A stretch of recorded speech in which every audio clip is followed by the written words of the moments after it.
ఈరోజు రాష్ట్ర స్థాయిలో రవీంద్ర భారతికి ఆహ్వానించి వారిలో ఉన్న ప్రతిభను, వారిలో ఉన్న పట్టుదలను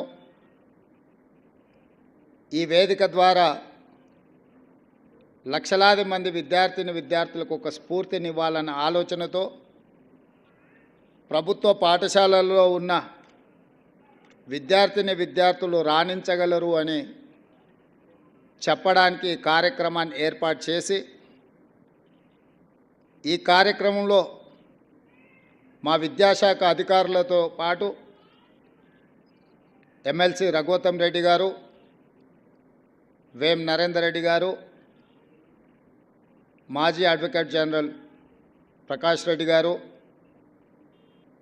ఇతర పెద్దలందరూ, విద్యార్థుల తల్లిదండ్రులందరూ ఈ కార్యక్రమంలో పాల్గొని ప్రభుత్వ పాఠశాలలో ఎవరికంటే తీసిపోవు అవకాశం వస్తే తమ ప్రతిభను ప్రదర్శించగలరని నిరూపించినందుకు ఈ కార్యక్రమాన్ని ఏర్పాటు చేసిన వందే మాతరం ఫౌండేషన్ రవీందర్ గారికి, మాధవ్ రెడ్డి గారికి మనస్ఫూర్తిగా అభినందనలు తెలియజేస్తున్నాను.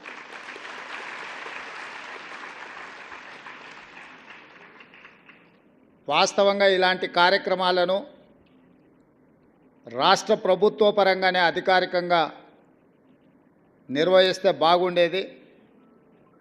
కానీ ప్రభుత్వం చేయాల్సిన బాధ్యతను వందే మాతరం ఫౌండేషన్ నిర్వహించడం ద్వారా మా ప్రభుత్వానికి కూడా బాధ్యతను గుర్తు చేసినారు. ఇది ఒక మంచి కార్యక్రమం అని చెప్పి నేను ఈ సందర్భంగా తెలియజేయదలుచుకున్నాను. మిత్రులారా, మీ తల్లిదండ్రులు కష్టపడి, మీ తల్లిదండ్రులు మీ మీద ఎన్నో ఆలోచనలు పెట్టుకొని మిమ్మల్ని ప్రభుత్వ పాఠశాలలకు పంపించిండ్రు అని అంటే ఆర్థికంగా వాళ్ళు బలహీనంగా ఉండడమో లేదా గ్రామాలలోనే లేదా ప్రభుత్వ పాఠశాలలో చదివించాలనే పట్టుదలను నాకు తెలీదు.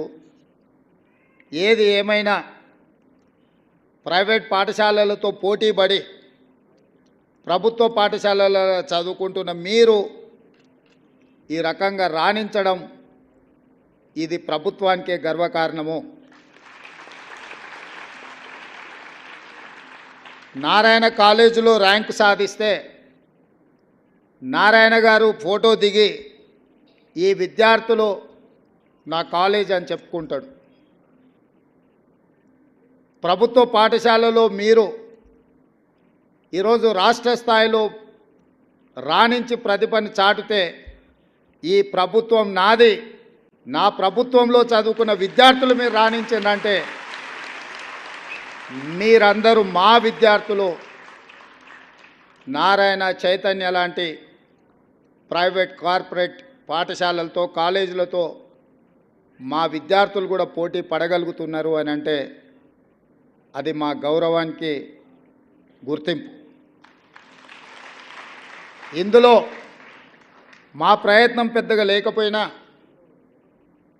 మా ప్రభుత్వం పెద్ద ఎత్తున మీ పట్ల దృష్టి సారించకపోయినా మట్టిలో మాణిక్యాలుగా మీరు రాణించి ఈనాడు ఈ ప్రభుత్వానికి గౌరవం తెచ్చిపెట్టినందుకు విద్యార్థులందరినీ కూడా మనస్ఫూర్తిగా నేను అభినందిస్తున్నా. ఈరోజు ఈ దేశంలో ఐఏఎస్లైనా, ఐపీఎస్లైనా, ఐఎఫ్ఎస్